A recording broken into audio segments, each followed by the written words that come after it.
from my heart and from my hand. Why don't people understand my intention? So I guess this was inevitable.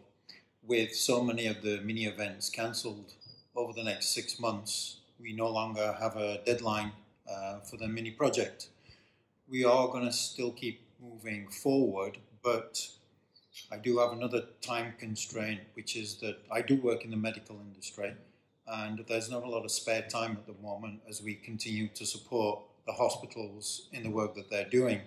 So I'm going to keep posting, but the frequency might change as a direct result of this. I did get a piece of good news from the body shop in the last few days, and in fact they're now saying that it will be the end of this month, which is April. So we will see what happens from there. In the meantime, I hope you're staying safe and hope you enjoy this small video on the rear subframe. So finally the paint shop dropped off the rear subframe so I can actually start working on this. Clearly needs a lot of work repainting. As you can see here, a lot of grease and grime. So I'm going to crack on, get this cleaned up and bring it back to life. So the trunnion bushings are completely shot. They will need to be replaced. The grime is not coming off with jet wash and degreaser, so we're probably going to have to resort to more extreme methods, leaving it soaking in brake fluid. Okay, so that's the radius arms off. As you can see, quite a sorry collection of parts. I'm not sure how they were functioning on the car before, but it looks like someone has sprayed under seal on top of sand and grease, and it's just piled up and gunged up. Given that the budget is now getting tight, I'm not going to replace these. I am going to rebuild them, new bushings, new trunnions. We also have some super thin drums as well. So these are going to need a soak overnight. So I need to prepare.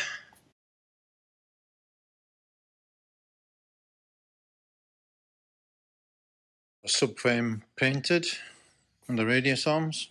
Quite pleased with how they've turned out in the end, and just starting to fit brake lines and also new bushings on the trunnions as well. So now that the cleaning and painting is done of these pieces, we're going to fit the super thin drums. I wanted as much adjustability as possible for the suspension, so we've got high and low risers on springs, and also we've got the adjustment plate for the radius arms as well.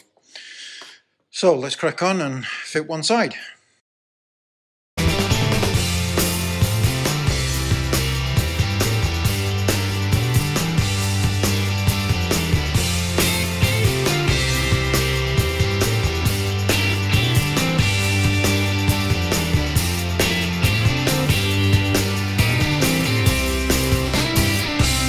Okay, everything reassembled, back together.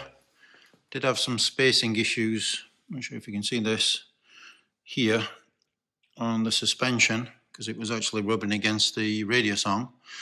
So I put an aluminium washer in there to give it the clearance it needs. So yeah, ready to go now. Couldn't help myself. Needed to see what the wheels look like on the subframes, so you have to use your imagination if you can imagine the body on this setup. I'm really pleased with how it's turned out, because it's a combination of new parts, reconditioned parts and repainted parts. So I'm looking forward to receiving the body in the next few weeks so we can actually assemble this.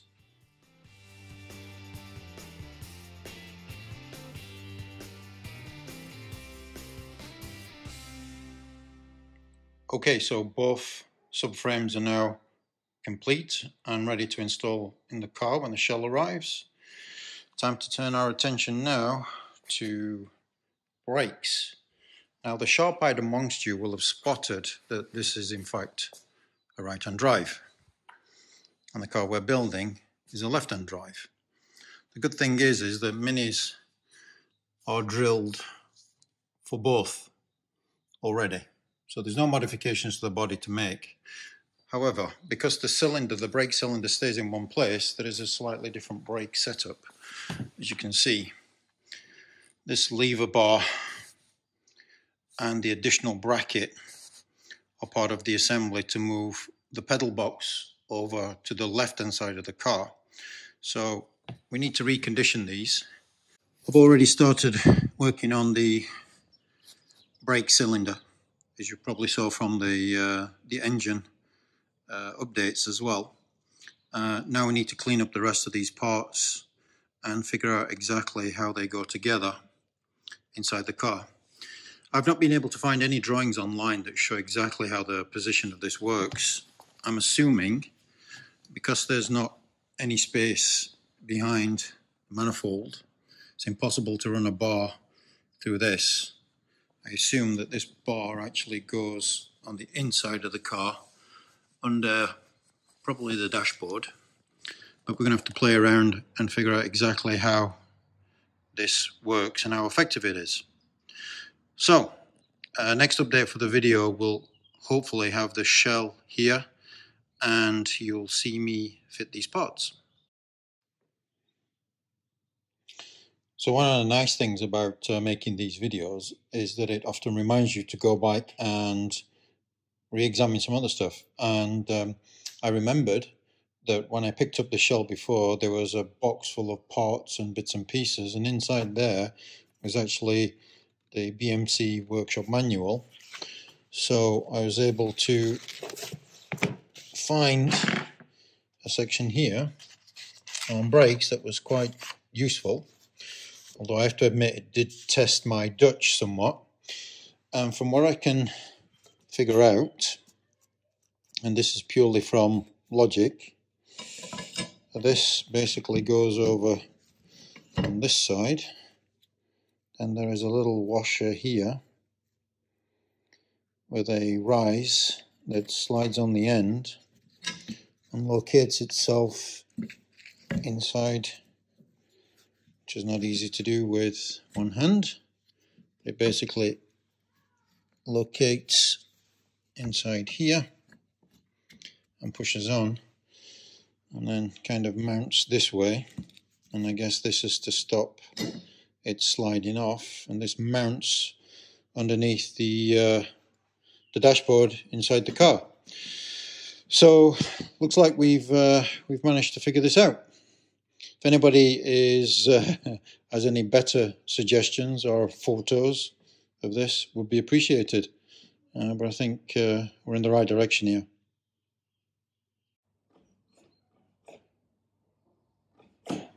Oh, before I forget, please like and subscribe, and don't forget to join our June giveaway. The link will be at the end of this video.